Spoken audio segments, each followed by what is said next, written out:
듣기만 해도 산업과 기업이 저절로 이해된다. 최고의 애널리스트와 제야의 고수들에게 직접 듣는 투자 세미나 와이즈 클럽. 고정 댓글을 타고 오세요. 우리나라 전반적인 해군력하고 북한의 전반적인 해군력을 비교해 보면 어느 정도나? 그게 이제 원래 전투력 하면은 뭐 여기저기서 평가를 하고 5위냐 뭐 어떤 북한은 36이다 이렇게 이제 GFP에서 이제 네. 통상 얘기하는데 여러 가지 대입 요소가 다 틀려요. 예. 거기에 이제 평가를 하려면 여러 뭐 GFP에서 60여 가지를 집어넣어서 하는데 거기에는 병력 뭐 병력 수, 그다음에 장비 수, 그다음에 뭐 사회 간접 시설, 그다음에 뭐 금융, 돈이 얼마나 있느냐 이런 거 해가지고 여러 가지 들어가는데 이제 원래 전투력 평가할 때 저 같은 경우는 군 생활했기 때문에 딱 세 가지예요. 인원, 인력, 장비, 그다음에 이 훈련 수준.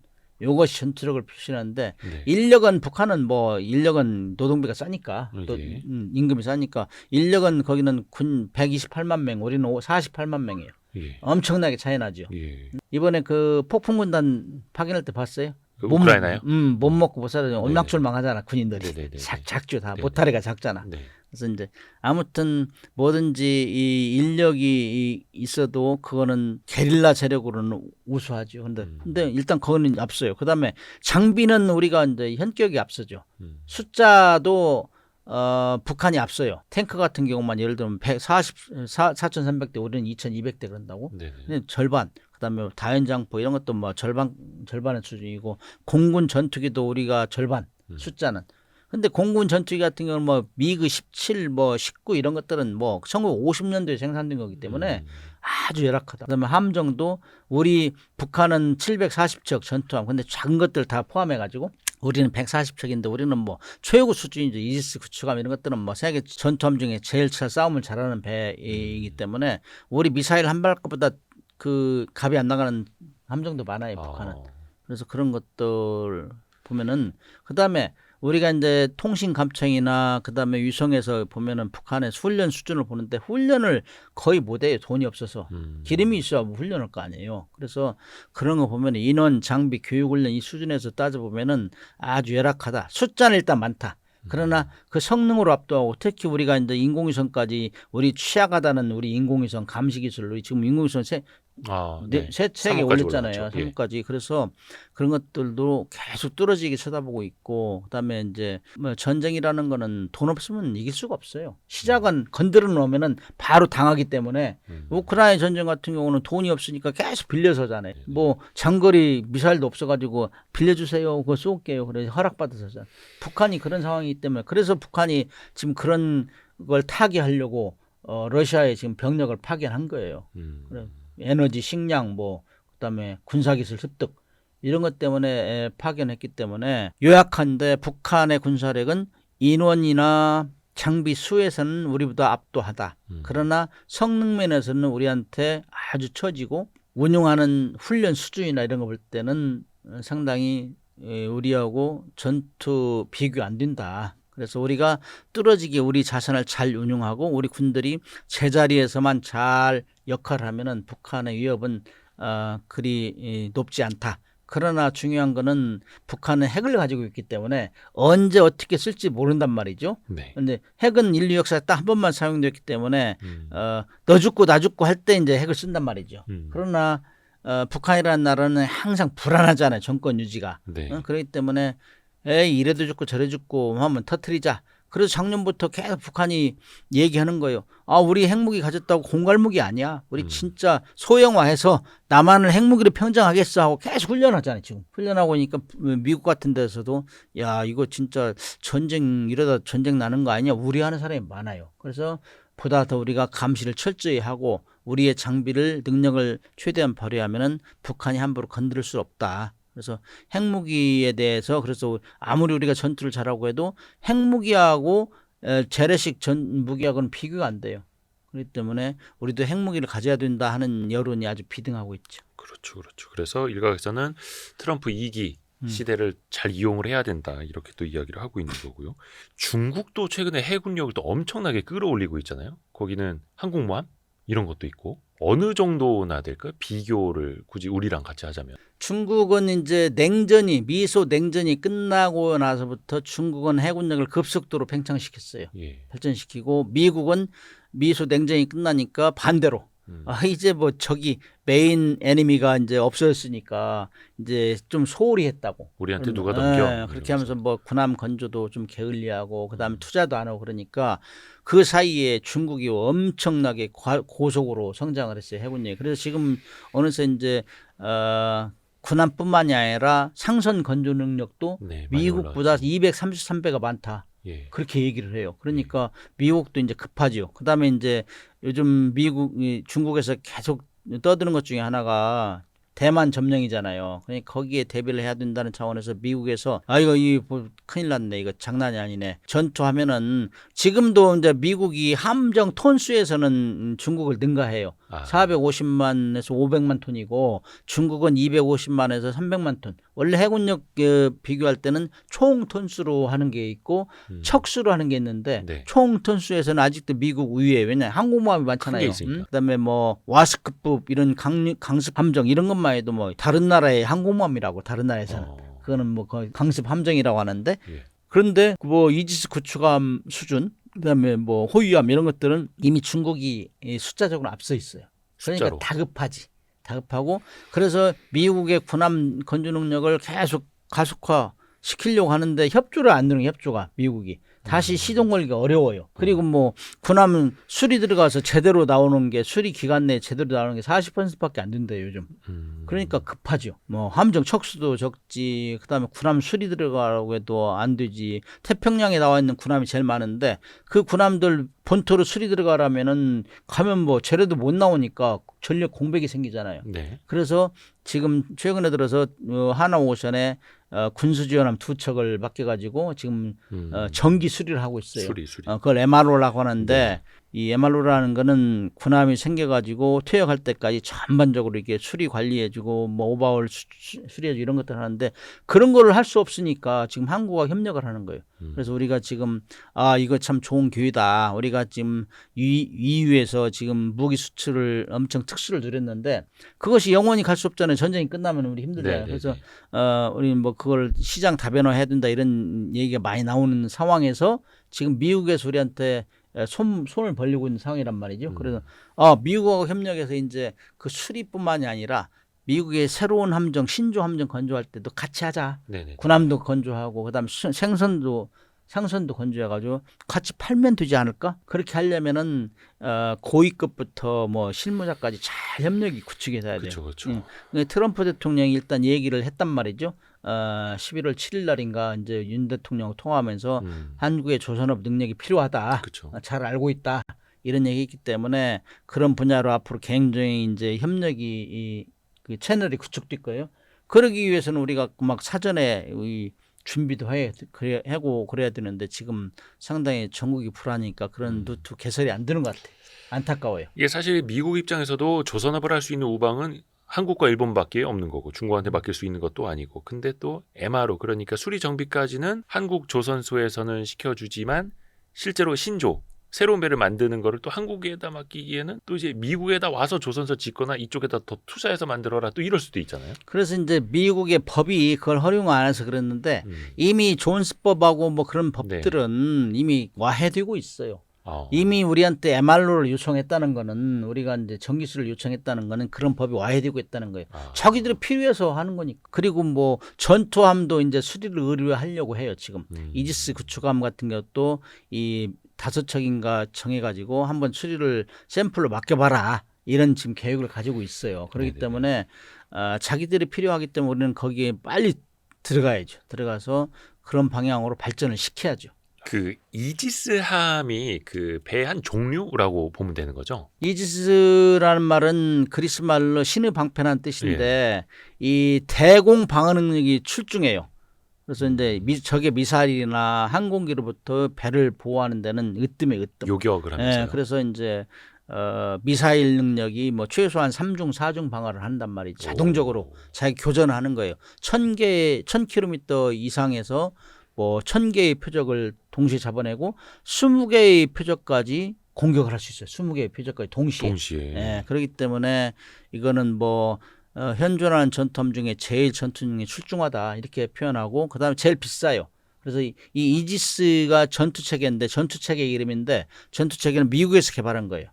그래서 우리가 지금 세종대왕하고 정조대왕 만들어냈는데 세종대왕하고 정조대왕에 들어가 있는 전투 체계는 미국에서 사온 거예요. 아, 전투 체계를. 전투 체계. 방어 시스템. 컴뱃 시스템은 그래서 그것이 다 이제 해결하거든. 포나 미사일을 자동적으로 교전하게 만드는 게 그 전투 체계예요. 그래서 이제 세종대왕 거는 그 전투 체계 이름이 7.R이고 그다음에 정조대왕 거는 9C2라는 모델명이라고. 그건 이제 더 개선된 거예요. 우리가 이제 세종대왕급 세 척을 가지고 있고 네. 그다음에 이번에 이제 정조대왕하면 세종대왕급 7,600톤짜리예요. 그게 이제 1,000km에서 1,000개의 표적을 동시에 잡아내고 그다음에 이제 20개의 표적을 동시 교전할 수 있는 능력 이런 것 그게 뭐 수직 발사관으로 이제 뭐 미사일 공격하고 그러는데 거기는 170km, 10km, 5km 이 3중방을 하는 거예요 미사일. 근데 이거는 정조대왕하면 그보다 좀 업그레이드된 전투 체계이기 때문에 능력이 더 출중해요. 그래서 이제 이거는 SM6, SM3까지 쏠 수 있어요. 세종대왕은 SM2까지 쓸 수 있거든. 골키퍼하고 그다음에 10km까지 방어할 수 있는 능력이 있는데 이거는 뭐 더 확장돼요. 그리고 이제 거기에 들어가면 이제 공격 능력도 향상되고 특히 이지스 구축함이 이제 많이 소문이 나는 거는 ICBM을 요격할 수 있다. 그런 면에서 미국이 자랑하는 무기인데 사실 우리 한국에서는 북한 ICBM을 그렇게 위협은 안 돼. 왜냐면은 북한은 남한에 쏠 게 엄청 많아요. 뭐 대포동 뭐 노동 미사일, 뭐 무수단 미사일, 뭐 그다음에 뭐 우리 스커드 미사일 다 있기 때문에 그래서 미국을 공격할 때는 SM3를 요격할 수 있는 건 이 이지스 구축함이다 이런 얘기를 하는데 아무튼 세종대왕급보다 업그레이드된 게 정조대왕함인데 거기에는 탐지 능력도 이제 개선돼요. 특히 잠수함 방어 능력이 통합 소나 체계라는 걸 만들어 가지고 기존의 세종대왕보다 한 2배 거리도 2배 내지 3배 늘렸다고 그래요. 그런 거. 그다음에 이제 세종대왕함은 없는데 이 정조대왕함은 바다에서 탄도탄 할 수 있어요. 그런 것도 좀 강화됐고 그다음에 이제 SM3 이제 세종대왕 같은 경우는 SM3라는 미사일은 고도 150km, 500km 이 사이를 요격할 수 있는 거예요. 그거는 세종대왕 할 수 없었어요. 2009년도에 세종대왕함이 북한의 대포동 미사일 발사할 때 일본하고 미국하고 동해 이제 세계에 배치된 우리가 맨 먼저 컨택했거든. 잡아냈거든 대포동 미사일. 그래가지고 최고다 했는데 우리는 그때는 이제 그 세종대왕함에는 SM3를 쏠 수 있는 이 전투 체계가 없었어요. 근데 지금은 이제 설치했지. 정조대왕함은 9C2로 모델을 바꿔가지고 그런데 이제 SM3 미사일은 엄청 비싸요. 뭐 150 한 발에 150억 이상이라 하니 그런 거를 이제 가져올지 안 가져올지는 우리 정책적으로 이제 결정이 안 됐기 때문에. 그러나 그럼에도 불구하고 세계 최고의 전투함이라고는 이지스 구축함 세종대왕급 3척이 있고 그다음에 그 다음 버전의 정조대왕급 3척을 또 만들어내고 있다는 거 이런 차원에서 보면 우리의 그 군함 건조 능력 이런 것들은 미국에서 높이 평가해요. 미국이 특히 조합 능력이 건조 능력이 떨어지니까 지난번에 우리 세종대왕함을 대서특필한 적이 있어요. 미국에서. 이건 정말 가성비가 뛰어난 무기다. 정말 함정 잘 만들어낸다. 그리고 특히 미국은 이제 조선업 카르텔이 형성돼 가지고 뭐 잘 하지도 않아요.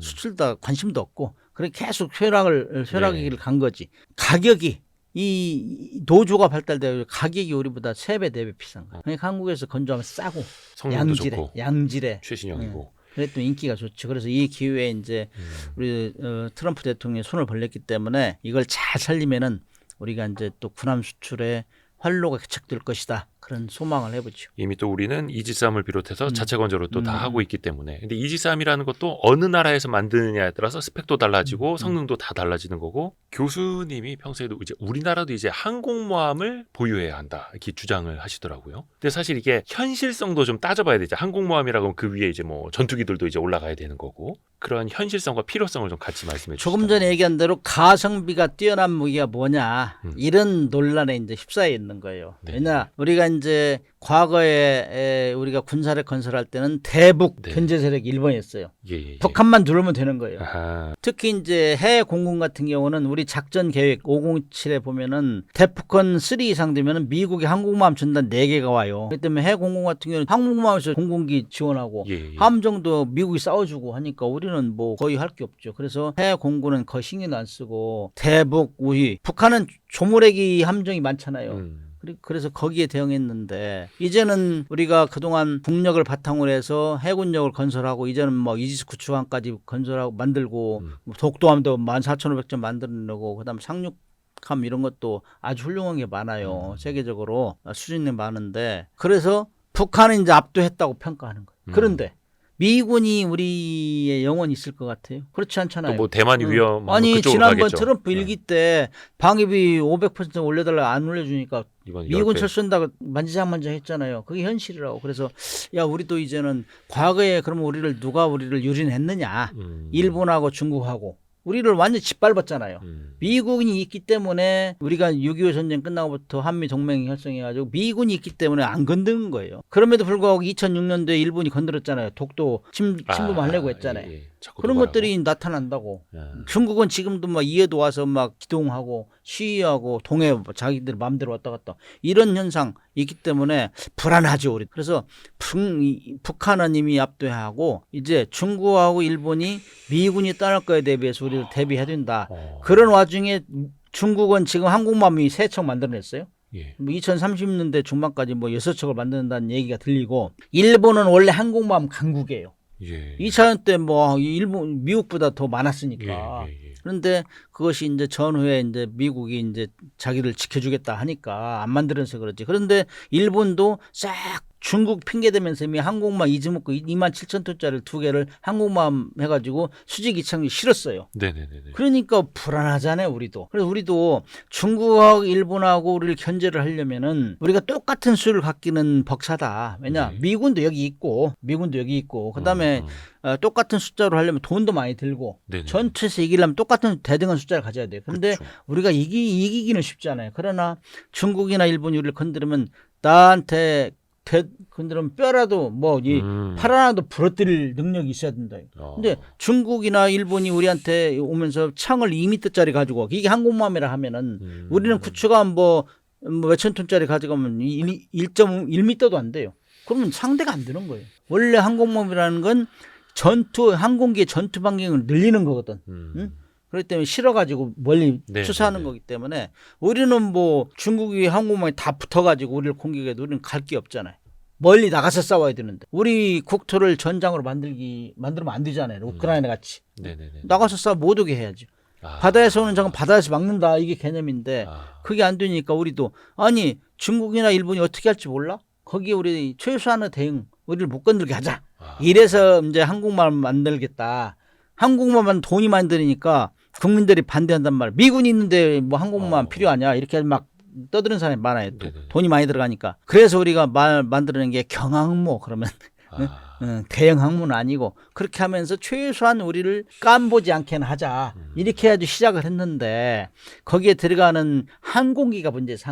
항공기를 우리가 독자적으로 건조해서 제작해가지고 들어가면 돈이 적게 드는데 예를 들어 그때 당시에 우리가 계획한 거는 미국의 수직 이착륙기 F-35를 실는 걸로 이렇게 했었어요. F-35B. 그렇게 되면은 이게 엄청나게 돈이 많이 드는 거야. 예를 들어 가지고 항공모함에 16대를 뭐 40년 운용한다 이렇게 이제 비교를 했는데 그게 되니까 사올 때는 12조가 들어요. 12조. 16대를 40년 운용한다. 우리가 건조하면은 절반 6조밖에 안 들어요. 항공기를 자체 제작을 해가지고 그거를 팔으면은 우리는 또 방산 수출이 되잖아요. 근데 우리는 그렇지 않고 미국 걸 사다 오면은 수리비 그다음에 뭐 돈이 엄청 들고 수리도 우리 마음대로 못하고 미국에 이제 허락받고 해야 돼. 이런 것 때문에 정확하게 검토를 안 했다 이런 비난이 많았어요. 그래서 그런 것 때문에 그러면 일단 우리 구체적으로 더 검토해서 합시다. 이 검토가 좀 오래 걸려요. 근데 이것도 이제 정권마다 또 틀리니까 정권마다 우선순위가 있을 거 아니에요. 돈 많이 들어가면 우선순위 조정하는 과정이 있다. 그렇죠. 이렇게 보고 우리가 절대 불필요한 건 아니다. 우리가 앞으로 대중국, 대일본을 위해서 일본에 대항해서 군사력 건설 패러다임을 그쪽으로 바꿔야 된다. 이런 의견이 많이 있어요. 왜냐 우리가 세계 10대 강국이 됐어요. 우리도 그렇죠. 이제 지킬 게 많이 있거든. 근데 언제까지 우리가 미국에 의존할 거냐. 트럼프 대통령 뭐 까딱하면 바로 뭐 미군 철수한다는 얘기 나오고 그러는데 이런 걸 대비하자 이런 차원에서 얘기했는데 아주 충분한 논리 그다음에 가성비가 어떤 거 이런 걸 잘 따져보지 않았죠. 그래서 지금 계류되고 있는 상태죠. 어떻게 보면 약간 좀 절실함도 좀 있는 거네요. 우리 입장에서 보면은. 그렇죠. 혹시 그 우리가 경항공모함이라도 만약에 이제 구축을 한다면 건조를 한다면 이것도 무슨 뭐 미국의 허락이 필요하고 막 그런 건 없어요. 그런 건 하면 할 수 있는. 허락을 맡을 건 없어요. 그건 이제 우리 돈이 들어가는 건데 이제 미국 같은 경우는 만들려면 우리 항공기를 사라 이렇게 또 압력을 할 수가 있죠. 근데 거기는 이제 뭐 항공모함 자체적으로 이제 만들 뭐 우리 조선소도 우방인데 별로 우리 거 사라 그런 얘기할 수 있죠. 은근히 이제 방산업체들이 압력을 넣을 수도 있죠. 그러나 뭐 우리는 우리 계획에 의해서 하면은 그런 건 뭐 핵이 안 들어가기 때문에 미국에 뭐 간섭은 없어요. 항공모함 같은 거는데 운용비가 또 엄청 많이 들죠. 들잖아요. 네. 미국의 항공모함 10만 톤짜리 하나는 우리 이 4,200톤짜리 구축함 하나 만드는 값이에요. 1년 운용비가. 운용비만. 네, 운용비만 그러니까 많이 들어요. 우스갯소리로는 저도 운용 못한다 뭐 이런 얘기도 있고 그런 얘기가 나오는 이유죠. 그래서 크게 만들면 그렇게 많이 돈 드니까 우리는 경항모를 만들어서 그렇게 한 1년에 500억 정도만 들어가게 하자 이렇게 이제 계획을 세웠는데 중요한 거는 거기 항공기를 뭘 쓸 거냐. 여기서 이제 사오면은 돈이 너무 많이 들으니까 개발하자. 천천히 가더라도 개발하자. 이런 얘기가 이제 우세했기 때문에 지금 일단 수면 아래 내려간 거죠. 그러니까 거기 뭐 이착륙장까지는 아니더라도 뭐 수직 이착륙을 할 수 있게끔 해서 좀 컴팩트하게 가보자. 그러니까 현재 2024년, 2025년 기준으로는 어떻게 보면 이제 제한, 필요성, 목소리 정도일 수 있을 텐데 언제쯤이면 이제 우리가 또 현실로 또 맞이할 수도 있겠네요. 오, 거의 뭐 바닷속 이야기부터 정말 입체적으로 많이 배웠습니다, 교수님. 시청자들을 위해서 다 물어본 것 같아요. 한 3시간만 더 하면 좋겠는데요. 예. 오늘은 여기서 또 마무리하고 다음 기회를 또 한번 한양대 대학원 문근식 교수님과 함께했습니다. 감사합니다, 교수님. 네, 감사합니다. 아유, 고생하셨습니다.